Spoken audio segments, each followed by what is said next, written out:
চানা মশলা এমন একটা রেসিপি যার নাম শুনলেই জিভে জল চলে আসে। রেস্টুরেন্টে সেই ঝাল ঝাল ঘন গ্রেভির স্বাদ আমরা অনেকেই বাইরে গিয়ে খেতে পছন্দ করি, কিন্তু আজ আর বাইরে যাওয়ার দরকার নেই। খুব সহজেই কম উপকরণে একদম আপনার নিজের রান্নাঘরেই তৈরি হবে পারফেক্ট চানা মশলা। চলুন আর দেরি না করে শুরু করা যাক আজকের আমাদের রেসিপি চানা মশলা। নমস্কার, আমি রুম্পা। রান্নাঘরের সাতকাহনের নতুন একটি পর্বে সবাইকে স্বাগত। চানা মশলা বানানোর জন্য আমি এখানে 200 গ্রাম মতো কাবলি ছোলা নিয়ে নিয়েছি। আর কাবলি ছোলাগুলোকে আমি সারা রাত ভিজিয়ে রেখেছিলাম, তারপর জল পাল্টিয়ে আবার পরিষ্কার জল দিয়ে খুব ভালো করে ধুয়ে নিয়েছি। আর এই চানা মশলা তৈরি করার জন্য আমি কিছু উপকরণ একসাথে রেডি করে নিয়েছি। প্রথমত এখানে আমি 4টি পেঁয়াজ নিয়ে নিয়েছি, পেঁয়াজগুলোকে আমি ছোট ছোট করে কুচিয়ে নিয়েছি। আর নিয়েছি 3টি বড় মাপের টমেটো, টমেটোগুলোকে আমি কেটে নিয়েছি। আর নিয়েছি 4-5টা মতো কাঁচা লঙ্কা, আর 2টো রসুন নিয়েছিলাম, রসুনগুলোকে আমি ছাড়িয়ে নিয়েছি। আর এখানে নিয়ে নিয়েছি আমি 2 ইঞ্চি মতো আদা, আদাটাকে ছোট ছোট টুকরো করে কেটে নিয়েছি। এখন আমি একটা মিক্সিং বোল নিয়ে নিয়েছি, তার মধ্যে আমি কেটে রাখা 3টি টমেটো দিয়ে দিলাম, আর দিয়ে দিলাম রসুন এবং আদা, আর এখানে দিয়ে দিলাম 4টি মতো কাঁচা লঙ্কা। তারপর আমি মিক্সিং বোলের ঢাকনা বন্ধ করে একটা মিহি পেস্ট বানিয়ে নেব। আর অন্যদিকে আমি যে মশলাগুলো লাগবে এই চানা মশলা তৈরি করার জন্য সেগুলো রেডি করে নিয়েছি 1 চামচ মতো হলুদ গুঁড়ো, 1 চামচ মতো আমচুর পাউডার, 1 চামচ নিয়ে নিয়েছি এখানে কাশ্মীরি লঙ্কার গুঁড়ো, আর এখানে নিয়ে নিয়েছি আগে থেকে রোস্ট করে রাখা 1 চামচ মতো জিরে এবং ধনের গুঁড়ো, আর নিয়েছি এখানে 1 চামচ মতো বিট নুন। এখন আমি একটা প্রেসার কুকার নিয়ে নিয়েছি, প্রেসার কুকারের মধ্যে আমি কাবলি ছোলাগুলোকে সমস্তটা দিয়ে দিলাম, আর একটা দিয়ে দিলাম তেজপাতা, আর এখানে দিয়ে দিলাম একটা দারচিনি, আর বড় একটা এলাচ ও 3-4টি মতো লবঙ্গ, আর দিয়ে দিলাম পরিমাণ মতো জল।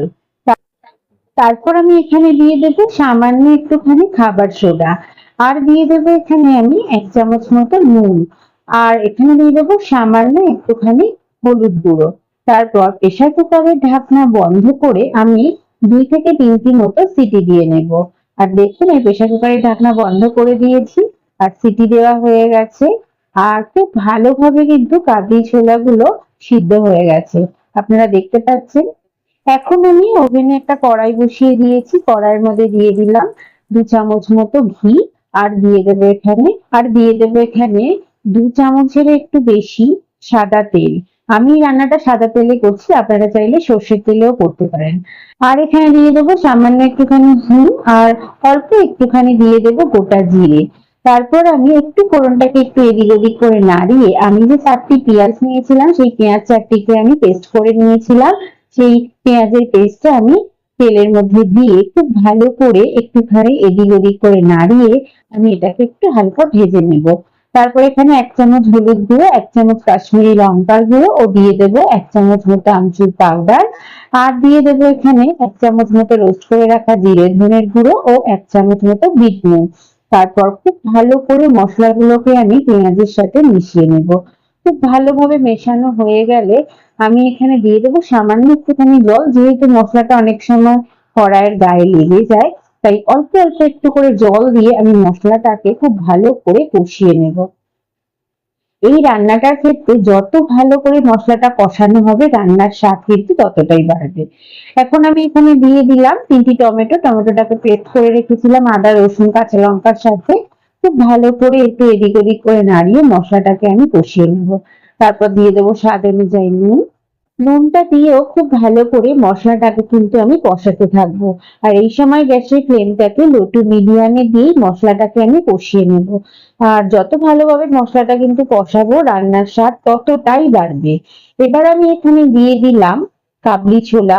এখানে আমি কাবলি ছোলাগুলোকে সিদ্ধ করে রেখেছিলাম, সেই কাবলি ছোলাগুলোকে দিয়ে খুব ভালো করে মশলার সাথে মিশিয়ে নেব। আর দেখুন, আর একটা সুন্দর গন্ধ বেরোচ্ছে এই রান্নাটা থেকে। এখন আমি এখানে দিয়ে দিলাম অল্প একটুখানি জল, আর যেহেতু আমি খুব বেশি এটা ঝোল ঝোল করবো না, একটু আমি মাখো মাখোই রাখবো। আর তারপর খুব ভালো করে একটু এদিক ওদিক করে নাড়িয়ে আমি এখানে দিয়ে দিলাম একটু কেশরি মেথি। কেশরি মেথিটাকে একটু ক্র্যাশ করে আমি রান্নার মধ্যে দিয়ে খুব ভালো করে মিশিয়ে নিয়েছি। এবং সবশেষে আমি এখানে দিয়ে দিলাম 1 চামচ মতো গরম মশলা গুঁড়ো। এখন আমি ওভেনে একটা তারকা প্যান বসিয়ে নিয়েছি, তার মধ্যে 2 চামচ মতো ঘি, সামান্য একটুখানি আদা কুচি আর দিয়ে দেবো 4টি কাঁচা লঙ্কা। তারপর একটু ফোড়নটাকে একটু এদিক ওদিক করে নাড়িয়ে আমি এই ফোড়নটাকে আমি নিয়ে আর তরকারির মধ্যে দিয়ে দেব। তারপর খুব ভালো করে তরকারির সাথে মিশিয়ে নেব। আর এটি দিলে কিন্তু রান্নার স্বাদ বহুগুণ বেড়ে যায়। আর সবশেষে আমি এখানে দিয়ে দেবো অল্প একটুখানি ধনেপাতা কুচি। সমস্ত উপকরণগুলোই কিন্তু আমার তরকারির মধ্যে দেওয়া হয়ে গেছে। এখন আমি আরো 5 থেকে 7 মিনিট মতো ফুটিয়ে নিয়েছিলাম সবশেষে। আর দেখুন আমাদের চানা মশলা কিন্তু একদম রেডি। এখন আমি একটা পাত্রের মধ্যে চানা মশলাটাকে তুলে নেব। আর দেখুন এর কালারটা কত সুন্দর হয়েছে। আর যত সুন্দর কালারও হয়েছে তেমনি কিন্তু এর স্বাদটাও কিন্তু অসাধারণ। আপনারা বাড়িতে অবশ্যই একবার ট্রাই করে দেখবেন। আর এটি রুটি, পরোটা, নান যেকোনো কিছুর সাথে খেতে কিন্তু লাগে অসাধারণ স্বাদের। তাহলে আমার আজকের রেসিপিটি কেমন লাগলো? ভালো লাগলে অবশ্যই আমাকে একটা কমেন্ট করে জানাবেন। সেই সঙ্গে লাইক, শেয়ার এবং আমার চ্যানেলে নতুন বন্ধু হয়ে থাকলে সাবস্ক্রাইব করার অনুরোধ রইল এবং পাশে থাকা বেল আইকনটি প্রেস করে অল নোটিফিকেশনটি অন করে দেবেন। তাহলে আমি যখনই কোনো নতুন ভিডিও আপলোড করব তার প্রথম নোটিফিকেশনটি আপনার কাছে পৌঁছে যাবে। সবাই খুব ভালো থাকবেন, সুস্থ থাকবেন এবং কাছের মানুষকে ভালো রাখার চেষ্টা করবেন। আবার খুব তাড়াতাড়ি ফিরে আসছি নতুন কোনো রেসিপি নিয়ে।